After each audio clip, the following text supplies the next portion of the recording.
Assalamu alaikum. Avec vous, Madame Derka Yurkia, je vais entamer avec vous les algorithmes du machine learning.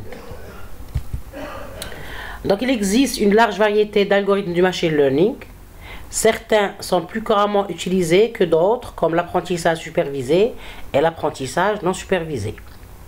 Donc, il y a une grande variété d'algorithmes du machine learning qui résolvent des problèmes d'apprentissage automatique ou bien de machine learning, mais qui diffèrent dans le principe et la stratégie de résolution. Et bien sûr, selon le problème posé. Donc tout d'abord, différents algorithmes sont utilisés pour les données étiquetées et d'autres pour des données non étiquetées.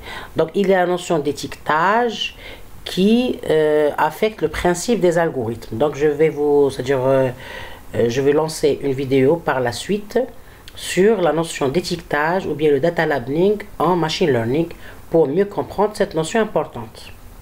Donc les algorithmes de machine learning permettent aux machines de pouvoir apprendre des modèles très complexes et de traiter un grand nombre d'informations. Le tableau ci-dessous récapitule les algorithmes les plus utilisés. Donc on a 4 grandes catégories. Il y a l'apprentissage supervisé, l'apprentissage non supervisé, l'apprentissage par renforcement et l'apprentissage par profondeur qui est le deep learning. Donc en général, l'apprentissage supervisé est utilisé dans les problèmes de classification et de régression. Je vous cite 5 principaux algorithmes. Il y a la régression logistique, l'arbre de classification et de régression, les arbres de décision, la méthode KNN ou bien en français la K voisins les plus proches, et puis la méthode Naive Bayes Classifier et la méthode machine à vecteur de support ou bien la SVM. Pour l'apprentissage non supervisé, il utilise le clustering, la segmentation et la réduction de dimensions. Il y a parmi les principaux algorithmes, je cite la répartition en cas moyenne ou bien en anglais K-means.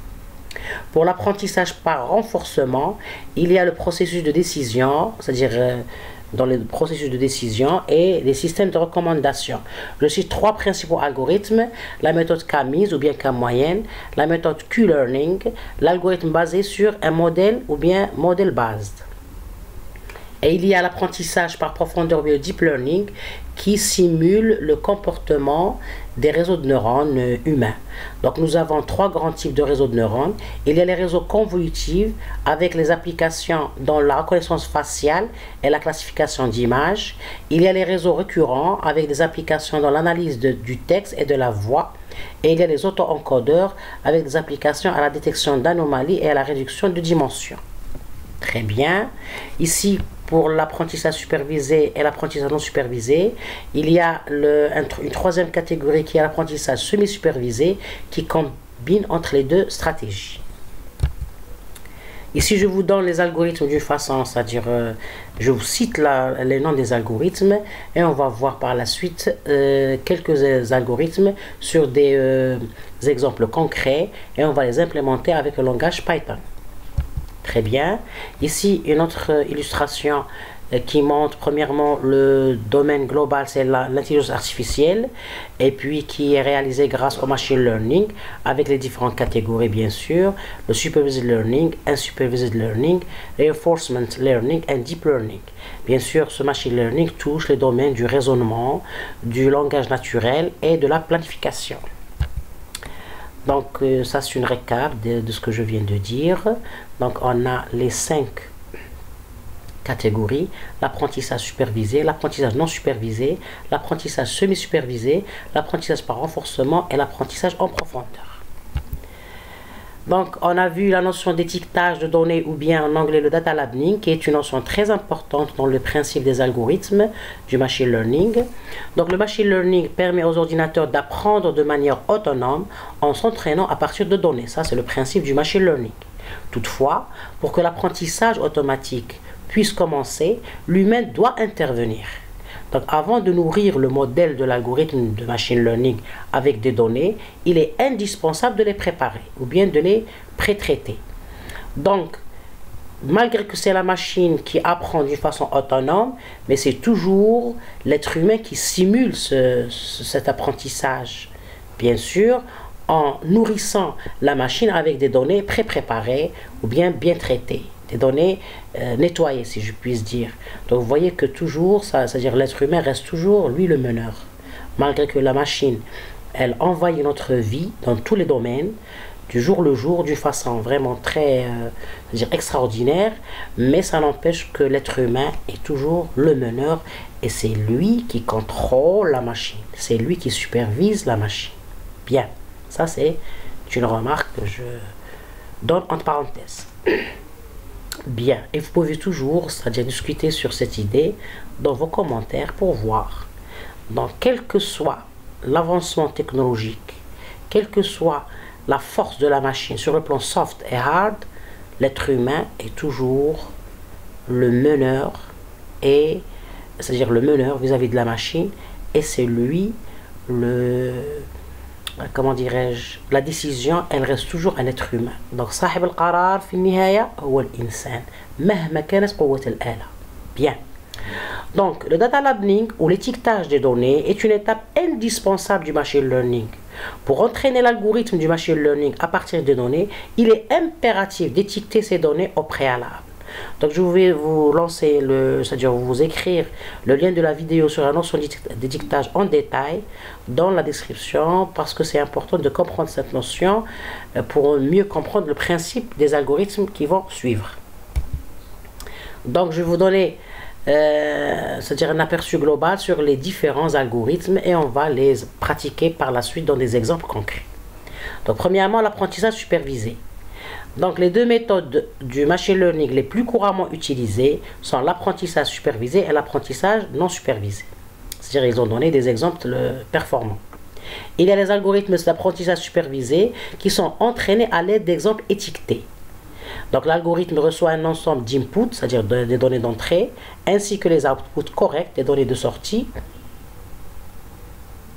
correspondant aux inputs.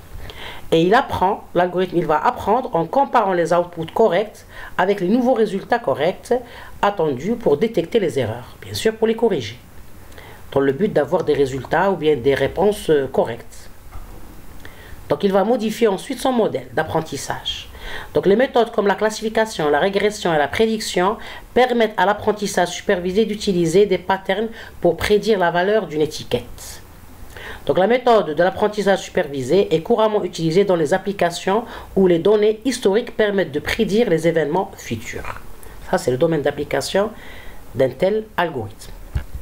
Maintenant pour l'algorithme non supervisé, donc en apprentissage non supervisé, les données d'entrée ne sont pas annotées ou bien ne sont pas étiquetées. Donc, c'est-à-dire c'est à l'inverse de l'apprentissage supervisé. Donc, eh bien, l'algorithme d'entraînement s'applique dans ce cas à trouver, c'est-à-dire l'apprentissage ou bien l'entraînement s'applique dans ce cas à trouver seules les similarités et les distinctions, bien les différences au sein de ces données et à regrouper ensemble celles qui partagent les caractéristiques communes. Donc ici, l'apprentissage, il est, c'est-à-dire d'une façon autonome. Il va faire des études sur les similarités et les distinctions entre les données pour les regrouper dans des ensembles similaires. Donc, par exemple, des photos similaires seraient ainsi regroupées automatiquement au sein d'une même catégorie, par exemple. Donc, l'apprentissage non supervisé est utilisé pour les données qui n'ont pas d'étiquette historique.